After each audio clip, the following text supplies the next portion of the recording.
حامدا ومصليا أما بعد فأعوذ بالله من الشيطان الرجيم بسم الله الرحمن الرحيم وبالوالدين إحسانا إلى آخر الآية صدق الله العظيم. ګرانو کتونکو السلام علیکم ورحمت الله وبرکاته. د پی ټی وی شیشې د اړخ نه د حی علی الفلاح په پروګرام کې مونږ تاسو ته ډیره اهمه او ضروری موضوع راوړي دا چې هغه حقوق العباد دي. ګرانو کتونکو په دې موضوع باندې د حی علی الفلاح په پروګرام کې مونږه بلنه ورکړې ده د گفتگو کولو دپاره د اظهار خیال کولو دپاره جناب صاحبزاده حمید الله صاحب حق صاحب ته او په حی علی الفلاح پروګرام کې دوی ته مونږه په خیر علی او هرکلی وایو. مولانا صاحب په خیر علی او ستړي مشئ. ډیره مهرباني جی الله خوشحاله او آباد لره. ګرانو کتونکو یقینا چې رمضان المبارک دی او په دې کې مونږ له پکار دي چې د هغه حقوقو نه ځان خبر کو چې هغه د بندګانانو دي، یعنی چې کوم مؤمنان مسلمانان دي چې مونږ هغوی سره کم حقوق د هغوی دي یا پوره کو، نو راځئ مونږ سره اوسئ تر اخره پورې او په دې باندې چې کوم احادیث مبارکه دي هغه د مولانا صاحب نه وورو. مولانا صاحب یقینا رمضان المبارک چې ډیره بختوره او ډیره بابرکته میاشت ده، یقینا چې مونږ له پکار دي هغه اعمال پکې وکړو چې مونږ ته په بخشش نصیب شي او مونږ ته الله جل جلاله مغفرت وکړي. نو مولانا صاحب حقوق العبادو کې اول نمبر چې هغه بهترین او ضروری او اهم دی، نو هغه کم حق دی؟ بسم الله الرحمن الرحیم. د ټولو نه اول خو ستاسو د چینل د پی ټی وی نیشنل پېښور د ټول ټیم ډیر زیات انتهایی مشکور یو چې په دې اهمه موقع باندې موږ ته د خبرو کولو موقع راکړله او بیا یې زموږ په پروګرام کې داسې یو اهمه موضوع راوړله چې د دې موضوع ضرورت معاشرې ته ډیر زیات دی او هر چاته انتهایی ضرورت دی چې په حقوق العباد باندې توجه وروړي. جی مولوی صاحب محترمه، د انسان باندې دوه قسمه حقوق دي. یو ته حقوق الله ویلی شي، بل ته حقوق العباد ویلی شي. حقوق الله چې کوم حقوق دي هغه د الله حقوق دي، مطلب انسان منځ کوي، روژه نیسي، زکات ورکوي یا نور اعمال کې دا د الله حقوق دي. او یو حقوق العباد دي، په یو بنده باندې د بل بنده حقوق دي. نو هغه حقوقو کې بیا ډیر حقوق راځي، خو چې کوم حدیث مبارک ذکر کړي دي چې په هر یو انسان په بل انسان باندې 15 حقوق دي. په هغې کې اولنی حق چې کوم دی نو هغه رد السلام دی، یعنی د سلام جواب ورکول چې چا په تا باندې سلام واچول او هغه ته د هغه سلام جواب ورکړي، نو دا د تا باندې حق دی. یعنی حق د مؤمن مسلمان دا دی چې ته تیریږي په هغوی باندې یا هغوی ناست وي یا ته ترېنه مخکې کېږي، نو په کار تاله دا دی او دا ښکلې طریقه ده، سنت طریقه ده چې سلام پې باندې واچي. خو بیا هغه باندې چې سلام واچولو نو اوس په هغه باندې د حق ور ووړېدو چې د هغه سلام جواب چې کوم دی نو ورته ورکړي. یعنی جواب اچول سنت دي، خو چې کله تاسو په چا باندې سلام واچولو نو بیا جواب چې دی واجب دی، جواب چې کوم دی نو لازمي دی او دا یو حق دی. بیا نو یو حق دا شو چې یو مسلمان باندې د بل مسلمان حق هغه سلام اچول دي. بل عیادت د مریض کول، ستا یو مسلمان رور دی هغه مریض شو، بیمار شو، نو د هغه تپوس کول، د هغه پوښتنه کول بغیر د څه لالچ نه، بغیر د دې خبرې نه چې یاره زما پوښتنه یې کړې زه به یې پوښتنه کومه، نو د دې هر څیز نه علاوه هټ کر د هغه پوښتنه کول دا په تا باندې حق دی ضروري. مولانا صاحب ستاسو په دې خبرو کې ما ته دا خبر رایاده شوه، زموږ په معاشره کې یو عادت دی. جی بالکل. او دا عادت دی چې وایي زه بیمار شوم دا ماله نو راغلی زم نه ورځم. نو داسې نه دي کول پکار. که چېرته په دغه نیت باندې څوک لاړ شي نو حق یې ادا نه شو، چې کوم د مریض هغه پوښتنه باندې ثواب میلاویږي، دته اجر میلاویږي، نو هغه اجر بیا ونه شو، بس بیا خو دنیا د پاره یعنی دی خو هغه خپل مقصد او مطلب د پاره لاړو، هغه کوم ثواب او کوم د الله رضا وه هغه دوی ترک کړه، بس هغه ورته میلاو نه شوه. بل دا مونږ ورته بعضې خلک ورته ترشنګې وایي او بعضې ورته پرنجې وایي، د دې جواب ورکول. څوک چې دا وکړي او هغه ووایي الحمدلله، نو ده ته په جواب کې یرحمک الله ویل چې کوم دی نو دا د حق دی چې دا ورته انسان ووایي. بل د کله چې یو دعوت درته یو مسلمان رور درکړلو نو اجابت الدعوه، یعنی دعوت قبلول هم چې کوم دی نو د مسلمان په بل مسلمان باندې لازمي حق دی چې دا ادا کی. اوس په دې دعوت قبلولو کې بعضې ټایم انسان ته عذر پیښ شي، مطلب دی ووایي چې یاره ما ته خو دعوت شوی خو دعوت مې قبول کو خو دره نغلمه او هغه د څه عذر د وجې نه پاتې شي نو بیا څه حرج پکې نشته دی. خو دعوت قبلول چې کوم دی نو دا د یو مسلمان په بل مسلمان باندې حق دی. او بل چې کوم اخیری حق دی چې هغه کله انسان د دنیا نه لاړ شي او د هغه سترګې پټې شي آخرت طرف ته مخه شي او دی کله جنازې ته وړي نو د جنازې سره تګ او جنازه کول دا چې کوم دی نو اخیری حق دی د یو بنده په بل بنده باندې. نو جنازې سره تګ هم چې کوم دی نو دا حق دی چې دا سړی ادا کی په آخر وخت. مولانا صاحب تاسو د حدیث مبارک کې دې خبرې ته اشاره وکړه چې د مومن مسلمان دعوت قبلول چې کوم دی دا پتا باندې لازم دی. یعنی څوک درته دعوت وکړي چې راځه زموږ ځای ته راشه یا د خوراک دپاره یا څښاک دپاره یا بل څه شی پس پروګرام وغیره وي. مولانا صاحب زموږ خلک اکثر دا خبره کوي چې جی زه به اوس هلته ځم دا خو به ډېر زیات ټایم لګي بیا به زما خرچه کیږي بیا به هغه له زه خرچه څه ورکوم خامخا تحفه به ورله وړم نو په هغې باندې زه دلته ښایسته خوراک ولې نه کوم. هلته کې خو به ساده خوراک پوخ کړی وي او دلته کې به زه ډېر ښایسته خوراک وکړم. نو آیا دا بیا په دې حدیث مبارک خلاف نه راځي جی؟ یره جی ګوره یو خبره خو داسې ده چې چاله تګ دا ضروري دا نه ده چې کینې ته به هلته کې لاړ شو ښه خوراک به وکړي. لکه هغه پښتو یو متل دی چې وي پیاز دی وي خو په نیاز دی وي. نو دا خو بالکل د هغه د دوستۍ او د حقوقو خلاف خبره ده چې ته دا سوچ کې چې زما به خرچه کېږي او زه به ګفټ وړم او زه به دا کومه. نو دغه څیز چې کوم دی بالکل د دې حدیث خلاف راځي. دا خو د دنیادارۍ لپاره وکړه بیا دنیاداري شوله دنیاداري شوله یعنی هغه مطلب ژوند شو بې مطلبه ژوند کول پکار وي بې د دې پکار وي چې ته خلق راضي کی ته الله جل جلاله راضي کا. لکه مولانا صاحب یو ښکلی شان حدیث مبارک دی رسول الله صلی الله علیه وسلم فرمای کله چې یو مومن مسلمان د خپل کور نه قدم پورته کی او د صلې رحمۍ د پاره زی خپل خپلوانو کارم یعنی بې مطلب زی دا مطلب نه چې یاره د مال یا راغلی او یا زه ورځم یا د مال نه هیڅ مطلب نه بس د الله جل جلاله د رضا د پاره لاړ شي. چې تاسو څنګه حدیث مبارک بیان کړ چې بیمار پرسی کول چې کم دی دا د مومن مسلمان حق دی. دته د حدیث مبارک رعایت شو او په دې حدیث مبارک باندې د عمل کولو لپاره د روان شو د کور نه ووتو. نو محبوب علیه السلام فرمایي چې په دغه یو قدم اغستلو سره ته به لازمه کې ته نه رسېدلی چې الله جل جلاله ورته تمام ګناهونه معاف وګوره څومره غټ فضیلت لري د چا پوښتنه کول. یعنی په کار موږ له دا دی چې رمضان المبارک کې موږ خاص کر کې د داسې سنت اعمالو د دغه حقوق العبادو د دې هم خیال وساتو. بالکل جی که تاسو وګورئ زموږ په معاشره کې داسې عادت دی چې حقوق الله ډېر په محبت سره ادا کیږي. هر سړی که تاسو وګورئ جومات ته رواني تلاوت بم کوي روجي بم نیسي ارسه کوي. زمونږ خلک په دې کې ډېر وړاندې دي په حقوق الله کې خو حقوق العباد کې مونږ ډېر زیات رستو پاتې یو. مونږ د یو بل حق چې کوم دی نو هغه وهو د یو بل حق ته چې کوم دی نو بس ناس یو چې د بل حق به مونږ څنګه ښکته کو. نو زمونږ په کار دی په معاشره کې چې مونږ د بل د حقوقو خیال وساتو. ګوره که تاسو وګورئ د ټولو نه اولنی حق چې په انسان باندې کوم د ټولو نه لومړی حق دی هغه د مور پلار دی. سبحان الله. چې د مور پلار داسې حقوق دي چې مور پلار در نه راضي وي نو بس الله در نه راضي دی. او بل حدیث کې راځي چې د مور د قدمونو لاندې چې کوم دی نو جنت. نو اوس حقیقت دا نه دی چې کوم دغه ځای کې جنت دی چې کوم ځای کې د مور ګرځي. د جنت نه مراد دا دی چې یاره د مور په خدمت کې جنت دی د مور په خوشاله ساتلو کې او جی د دې خدمت یو کو د خوشاله وساتل نو بیا په باندې چې کوم دی نو انسان ته جنت ملاویږي. نو د ټولو نه اولنی حق چې کوم دی نو هغه د مور پلار دی. در دې پورې چې قرآن کې الله رب عزت وایي اوف ولا تنهرهما چې دې ته چې کوم دی نو اوف قدرې به ورته نه کې او بالکل به ورته څه نه وایي. یعنی مولانا صاحب ستاسو د دې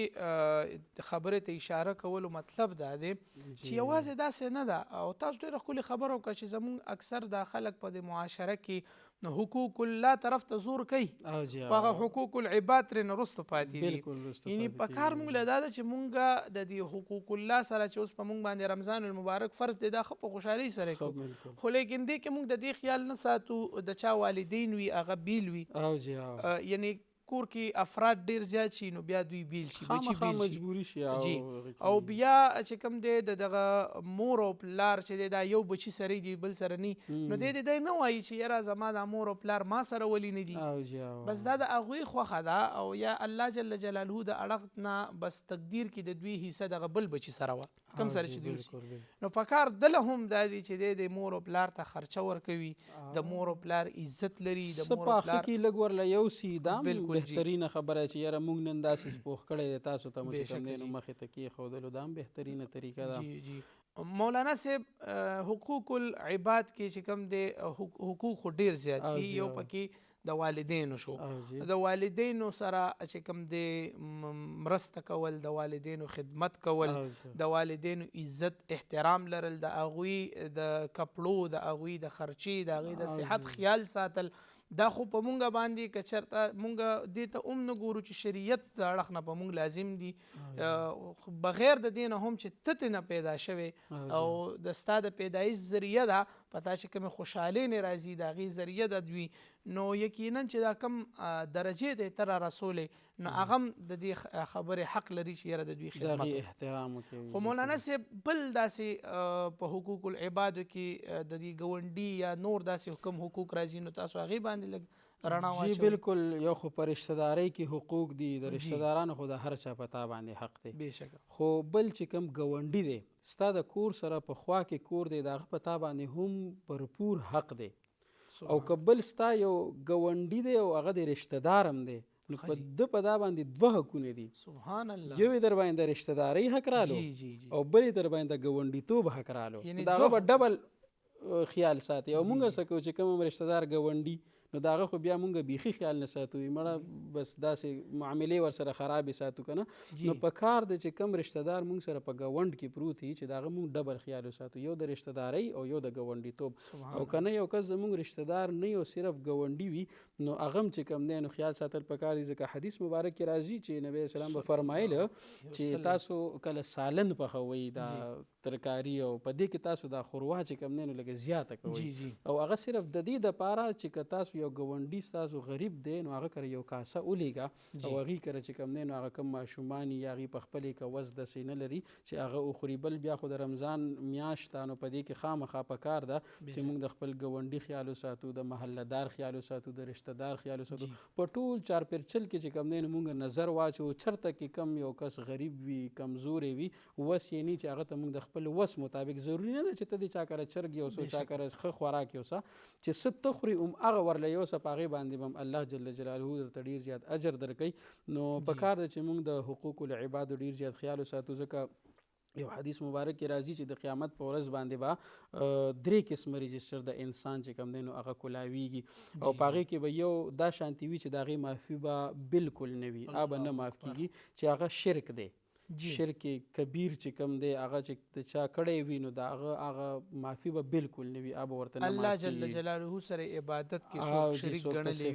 الله کریم جل جلاله دې موږ د داسې قسمه ګناه نه په امن وساتي جی نو دغه کس به چې کوم دی نو بخښنه ورته بالکل نه کېږي او دغه ګناه به ورته نه معاف کېږي.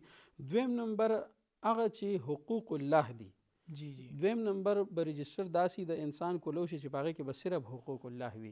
نو هغه حقوق الله کې اوس که خوښه شي د الله نو معافي به ورته وکړي چا روژه نه دی نیولې چا مونځ نه دی کړی چا نور تلاوت نه دی کړی نو که د الله خوښه شي نو معافي به ورته وکړي او معاف به کړي جنت ته به یې داخل کړي. دریم نمبر رجسټر به جي داسې کولو شي چې که د چا نوم په هغې کې راغلی وي او هغه درته معافي ونه کړله نو الله دې هم نه معاف کوي یعنی د بل په واسطه باندې به د الله معاف کوي چې هغه حقوق العباد دي مطلب په دنیا کې ستا په چا باندې حق دی او تا د هغه نه حق لاندې کړی دی نو که د قیامت په ورځ باندې دغه کس ته په خپله باندې ونه بخلي نو الله دې هم نه بخي الله دې هم نه معاف کوي. نو دا حقوق العباد خو داسې حقوق دي چې الله یې هم نه معاف کوي در هغه وخته پورې چې چا په خپله باندې نه یې معاف کړی نو په کار دا ده چې موږ په دنیا کې د یو بل حقونه هغه د ځان نه ختم کړو او بالکل سپک لاړ شو ځکه حدیث مبارک کې راځي چې تاسو د ځان سره حساب وکړئ د هغه نه وړاندې چې د تاسو سره حساب وشي یعنی ډېره غټه خبره ده ډېره جامعه خبره ده چې ځان سره حساب د هغه نه وړاندې وکړه چې د تا سره حساب وشي. اشاره پکې محشر ته ده چې د میزان په تله باندې تا سره کله حساب او کتاب کیږي نو د هغې نه وړاندې ځان سره په دنیا کې حساب وکړه چې یاره زما چې کوم دی نو چا را باندې حق دی د چا را باندې قرض دی، چا نه مې ځمکه نیولې ده، چا نه مې کور نیولی دی، چا نه مې یو ځای نیولی، چا نه بل ځای، هغه ځایونه واپس که، هغه ورته ورکه او غاړه چې کوم دی نو ازاده یوسه، نو هلته به هم در سره بیا الله رب العزت حساب چې کوم دی نو اسان وکړي او هلته به دې غاړه ازاده شي. نو دا د حقوق العباد په حوالې سره ډېرې نورې داسې اهمې خبرې شته دی. په خپله معاشره کې وګورو اکثر مونږ خو د هر چا د حقوق خیال ساتو، د خویندو حقوق دا یو ډیره اهمه مسله ده زموږ په معاشره کې، دې ته څوک د سره ترجیح نه ورکوي او داسې یو بد یې ګڼي چې اوس بلا زه خور ته هم پکې حصه ورکوم، اوس بلا خور هم حصه غواړي او بله حصه خو ورته بعضې ورکړي بیا پې ورسره رشته داري پرېږدي، تعلق پې ورسره پرېږدي، صله رحمي کټ کړي چې وګوره ما نه حصه واخېسته به زه ورسره تعلق نسم.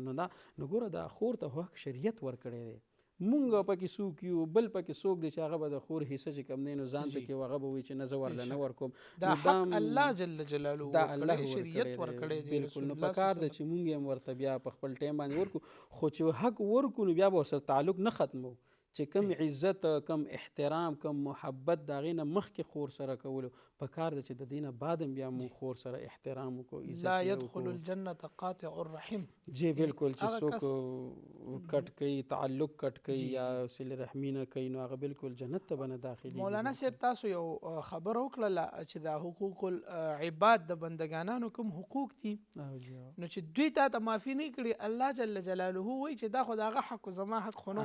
زه درته څنګه معاف کړم. پر دې حق الله جل جلاله چاته نه معاف کوي او زه به درته خپل هر څنګه ګناه چې دې کړي بغیر د شرک نه هغه به زه درته معاف کړم. مولانا صاحب په دې کې یو بله دا خبره چې دا خلک قرض اخلي خو بیا قرض نه واپس کوي، دا زمونږ په معاشره کې یو ښه صفت نه دی موجود. ښه نه دی. جی بالکل. دا عادت چې چا کې موجود وي پکار دی د ځان نه وباسي، ځکه رسول الله صلی الله علیه وسلم فرمایي وی چې کله یو کس هغه د بل چا نه قرض واخلي او د هغه اراده دا وي چې زه د د مال هلاک کم، ما ته دا قرض واغشتو او جی بالکل دی به اوس د دا کار به ودرېږي په ځای باندې سټاپ بشي او دی به په څه باندې سودا راخلي. ځکه زمونږ خلکو کې خو لکه غریبي چې دا ډېره زیاته ده، نو دکانداري چې اوس کوي نو هغه خو کم پیسې وګټي په سبا ومکه هماغه باندې نوره سودا راوړي چې کومه خرڅه کړي نوره، خو زمونږ دا خلک هغه قرض واخلي ځان له کاروبارونه روانوي، ځان له کارونه روانوي، خو هغه د بل د قرض هغه غم ورسره نه وي، د هغه د کار غم ورسره نه وي چې دی به هم خپلو بچو ته څه وړي یا څه نه وړي.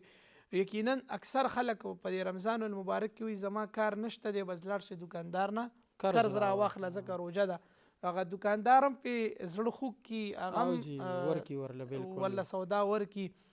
نو هغه بیا اراده د دې لري چې یاره زه دا نه ورکوم، بس چېرته به یې ورکو، کله به یې ورکو. نو رسول الله صلی الله علیه وسلم فرمایي وایي چې الله جل جلاله د دغه انسان مال هلاک کړي. بالکل. د دې چې کوم نیت وي الله پاک هماغه نیت مطابق هغه سره هغه شی عمل وشي. انما الاعمال بالنیات. کنه چې کوم عمل چې دی کوي کدی د هغې د ورکولو اراده لري نو الله ورله زر توفیق ورکړي چې بس دا زر ادا شي. هم د دغه حدیث حصه ده چې الله کدی د هلاکولو اراده لري الله هلاک کړي، او که د ورکولو اراده لري د ادا کولو اراده لري نو الله جل جلاله د هغه ته وس ورکړي او ادا کړي. تاسو دې خبرې تصدیق چې لکه حقوق العباد کې دا ډېر اهمه ده چې مونږ دا خپل هغه قرضونه په مونږ باندې دي دا ادا کو ختم کو، او بیا مونږ له پکار دا دي چې مونږ صدقې او خیراتونه وکړو او دغه کم غریبانانو باندې قرضونه دي په رمضان المبارک کې چې دا ورته مونږ هغه خبر هم نه وي چې مونږ ترې دغه کړی وي. بالکل. دا ګوره حقوق العباد خو دومره یو جامع سیز دی چې د قیامت په ورځ باندې به یو کس راوستلی شي. حدیث مبارک راځي صحابه کرام تپوس کوي چې قربان مفلس چاته وایي، مفلس. نو نبی اسلام د دې وضاحت بیا کولو نو صحابه کرام ته وی چې یاره د قیامت په ورځ به کس راوستلی شي او هغه سره به ډېر زیات اعمال وي، مال دولت به وي، ډېر زیات به په دنیا کې هغه مالدار خو د هغه باندې به داسې وشي چې کسان به راوستل کېږي او تانه به پوښتنه کېږي چې د چا پې حق و د چا پې حق و، نو هغه نه به هغه ټولې نیکیانې او هغه مال دولت صدقې خیراتونه به ټول ختم شي، د هغه په هغه حقوق العبادو کې به هغه لاړ شي، بیا به هم وي په هغه باندې حقونه د خلکو پاتې وي. ځکه که تاسو وګورئ اکثر څومره مالداران خلک دی چې وګورئ لکه پلاني نه شل جیره به لاندې کړی دی، ورني نه شل جیره به یادې کړی دی، هسې خو څوک نه مالداره کېږي، نو هغه به وي داسې کار وشي چې هغه خلک به نور زور راوستلی شي چې ښه ستاسو هم پې حقونه پاتې دي او زمونږ نو وي د هغې ګناهونه به راواغېستلی شي او د ده په اوږه باندې به ور واچولی شي. اکبر. دی به دومره په ګناهونو کې چې کوم دی نو ډوب شي نو د هغه له به د دنیا هغه حجونه او هغه زکاتونه او هغه خیراتونه او هغه منځونه هېڅ څیز به ورله فایده ورنه کړي، صرف په څه وجه باندې؟ په حقوق العباد باندې چې حقوق العباد د بندگانو حقونه ځان ته تلف کړي دي، ځان ته اغستې دي، په هغې وجه به الله جل جلاله د جهنم فیصله وکړي چې دا د جهنم ته لاړ شي، ځکه د په دنیا کې د بندگانو حقونه والي دي. او بیا څوک شته دی داسې په بندگانو کې چې هلته کې هم دومره رحم وکړي په انسان باندې او معافي کړي ورته. په دنیا کې خلک یو بل ته وایي چې مړه په محشر کې به درنه علم دلته درته سم نه وایم خو هلته به درنه علمه. نو چې بیا درته په دنیا کې چا داسې وویل چې په محشر کې به درنه علمه نو بیا خو ډېره یره پکار ده د الله نه. او بل دا خو رمضان دی، په دې کې خو مونږ عبادات کوو دې دپاره چې الله ته نږدې شو. خو که اوس مونږ یو څیز یو طرف ته قربت د الله غواړو او بل طرف ته مونږ حقوق العباد وهو نو بیا خو هغسې نه کېږي. بیا خو د روژې هغه طریقه ونه شوله چې څه دپاره روژه الله په مونږ باندې فرض کړی چې لعلکم تتقون، دې دپاره چې تاسو متقیان شئ. خو که مونږ بل طرف ته ورسره ګناهونه که ورسو نو د روژې هغه حق بیا ادا نه شو، نو روژه بیا هغه خپل اثر کوي په هغه بنده کې چې کوم د هغې ضرورت دی. نو دا هم یو ډېره اهمه موضوع د حقوق العباد. دا ګوره مونږ د دې شیشې په وساطت سره دا چې کوم دی نو خپلو ناظرینو ته پیغام ورکو چې ګوره حقوق العباد ادا کوي، حقوق العباد ختم کوي د ځان نه، د بندگانو حقونه بالکل ختم کوي، صفا اخرت ته لاړ شي، پاک اخرت ته لاړ شي چې الله رب العزت هلته تاسو وګوري او ستاسو د حقوق العباد رجسټر مکمل پاک وي نو بس یقیني خبره ده چې الله خو بیا غفور الرحیم دی، کیدای شي خپل حقونه ورته معاف کړي او جنت ته داخل شي. نو مولوي صاحب زه غواړم چې زموږ په معاشره کې یو بل بهترین حق دی او زه غواړم چې په هغې باندې تاسو هم لږه نظر ثاني وکړئ چې هغه د زوج او د زوجي دي، یعنی د ښځې او د خاوند ترمنځ چې څومره حقونه دي په دې کې مونږ زیات تر چې کوم دی نو حق تلفي کوو. بس هغه سړی چې لاړ شي خپلو کور والو سره داسې زیاتي ظلمونه داسې کوي لکه سمه یو وینځ یې راوستي، نو دا خو نه ده کول پکار. ځکه حضور علیه صلات وسلام فرمایل فاطمې بیبي ته چې زه خوشحالیږم په دې باندې چې زه علي رضی الله تعالی فاطمه وي خوشحاله ووینم، مبارک به په خپله کېنول او هغې له به چې کوم دی نو نوړۍ په خوله کې ورکوله علي صاحب له او فاطمې بیبي له ګوره څومره به ورته خوشحالېدلو. نو په کار ده چې مونږ د کم د ښځو حقونه چې کوم دی هغې خیال هم وساتو. او ګوره نبي اسلام حدیث مبارک دی چې په دې دنیا کې بهترینه متاع چې کومه ده، بهترینه متاع به کې هغه ښایسته بیبي ده، ښه بیبي ده، نیک او صالحه او چې کومه بیبي وي نو هغه بهترینه متاع ده په دې کې. نو که مونږ بهترینه بیبي وي د چا او بیا هم د هغې سره څوک زیاتې کوي، ظلم کوي، وهل ټکول کوي، نو نه دي کول پکار. کله به د زنانو نه چې کوم دی نو غلطي کېږي، کله به ترې یو څیز زیاتېږي کمیږي به، نو دغه هم چې کوم دی نو لږ زور پې باندې وړل پکار دي چې د کور والو سره معاملات انسان مولانا صاحب ستاسو په دې خبرو کې یقینا چې د دې خبرو لږ وضاحت نور هم پکار دی چې د حاضرین ښه پوه شي، دا زمونږ لیدونکي چې کوم دی دا خبره ښه په کولو غوږونو باندې واوري او زړه ته یې کوزه کړي. دا خبره رمضان المبارک دی، په رمضان المبارک کې انسان خوراک سکاک نه کوي نو د کې کمزوري راځي، د کله کله ذهن چې کوم دی هغه بل طرف ته لاړ شي، خاص کر کې زنانه چې دوی مونږ له دومره وختي راپاسي پیشمنې تیاری. یقینا الله جل جلاله څومره رحم کړی، موسم ښه یخ کړی، ډېر یخ دی، په دې داسې موسم کې بیا وختي راپاسېدل او بیا تیاری کول د خوراک سکاک هر څیز برابرول چې پخول ګران کار دی، دا ډېر زیات ګران کار دی. بیا د دې سره سره چې کوم دی روژه ماتې کول، په روژه کې مونږ نه هغه عبادات داسې کمزوري پکې راځي رانه، ځکه چې انسان کمزوری شي بیا هغه عباداتو ته او هغه نوافلو ته د هغه زړه هم نه کېږي. او دغه زنانه زمونږ دپاره چې یو کمزوري دي چې دوی ته کمزوري ویلی شوي دي، هغې باوجود هم دوی مونږ له دومره خدمت کوي. ګوره زنانه په کور کې ماشومان هم تیاری، بېشکه هغه لوبۍ هم هغه ورته جاړي او د هغې سره سره زمونږ ته د سالنو تیاری هم کوي. او روژه کې خو بیا انتظامات ډېر، یو طرف ته پکوړې پخول او بل طرف ته روټۍ پخول او بل طرف ته سالنې پخول وي، نو ډېر انتهایي ګران کار وي. نو ګوره زه صرف د هغه خلکو ته وایم چې دوی په مازدیګر کې په دغه ټایم کې دی لږه ګزاره کوي، لږ ګزاره دې کوي. زمونږ د دې پروګراماتو، زمونږ د دې خبرو، زمونږ د دې ناستې د دې مقصد صرف هم دا یو دی چې زمونږ د روڼه چې کوم روڼه اکثر لږ تیز وي داسې او کور کې خاص کر زنانو سره زه خو اکثر داسې وایم خیر دی که بهر هر څومره سړی تیز وي خو په کور کې تیزي مه کوئ. په کور کې زنانو ته محبت ورکړئ. ګوره کور کې خو زنانه چا ته ناست دي؟ خپلو خاوندانو ته ناست دي، خپلو وروڼو ته ناست دي، خپلو بچو ته ناست دي. او چې دام کور ته لاړ شي په تندي 12 بجې وي نو هغې وایي چې مړه بس کارونو باندې خلاص ستړي شو، د ژوند نه څه مطلب. نو پکار ده چې مونږ د خپلو بیبیانو حقوق ادا کړو چې څومره حقوق دي. ګوره یوازې دا خبره نه چې په خاوند باندې د ښځې حق دی، بېشکه په خاوند باندې د ښځې حق دی او ښځې باندې د خاوند حق دی. یو بل به د حقوقو خیال ساتي. نو دا حقوق العباد په حوالې سره مونږ خبره کوله چې په دې کې دغه حقوق د زوج او د زوجې دا هم یو بهترینه مرتبه لري، یو ډېر لوی مقام لري. نو دغه د حقوق العباد مولانا صاحب یقینا په حقوق العباد باندې خو خبرې اترې که مونږ شروع کړو نو دا به مونږ نه ډېر زیات وخت والي. نو په دې باندې به مونږ اکتفا وکړو او بیا ګرانو کتونکو ته به مونږ داسې ووایو چې زمونږ د دې پروګرام هغه مقصد دا دی چې تاسو د هغه حقوقو نه هم ځان خبر کړئ چې کوم نه مونږ ناخبره یو، او بیا مونږ هغه حقونه هر یو کس چې کوم د خپل حقدار دی هغه ته مونږ هغه حق ورکو. ګرانو کتونکو یقینا چې د ټیم د کمی د وجې نه مونږ په دې باندې اکتفا وکړو. د حی علی الفلاح پروګرام ته د مولانا صاحب راتګ د هغې ډېر احسانمند یو. الله کریم جل جلاله دې د دوی دا راتګ، د دوی دا وینا، د احادیث مبارکه الله کریم جل جلاله دې په خپل بارگاه کې د رضا دپاره وګرځوي. ګرانو کتونکو تر بل پروګرام پورې مونږ ستاسو نه اجازت غواړو. د لوی الله په امان.